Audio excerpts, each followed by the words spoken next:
نفسي انور بدري. نفسي انور بدري، مش انور لاجل ان انا ابقى باين، بس ربنا هو فاحص قلبي.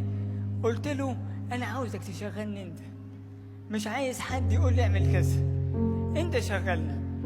لقيت جوايا خطوات كده حصلت معايا احكي لكم عليها.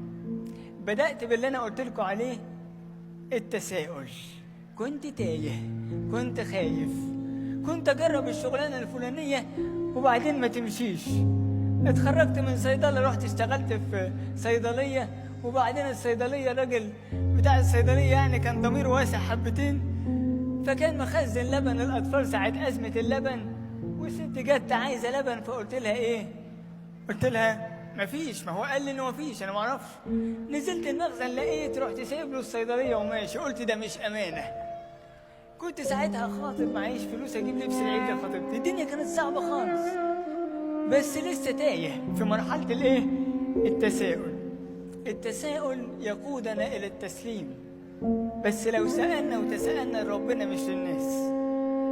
تسليم يجي في بالي على طول البطل في قصه يوسف بعد ربنا هو التوب.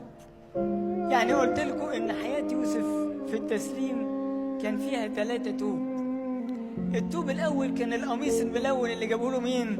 ابوه. ان كان يوسف ده النجاح، طب ما امشي وراه. فلقيت قصه صعبه جدا، لقيته بيسلم في حاجات صعبه. ابوه يجيب له قميص ملون فيترمي في البير ويتباع ويروح لبيت فوتيفار، ومن بيت فوتيفار مرات فوتيفار تشد منه التوب الثاني. التوب الاول رماه في البير والثاني رماه في السجن. قلت ايه؟ يبقى كده الخطه اكيد فيها ايه؟ شويه مرار في الاول، وبعدين ربنا يقوده الى التوب الثالث، توب الملك، ويبقى الراجل الثاني في مصر بعد فرعون.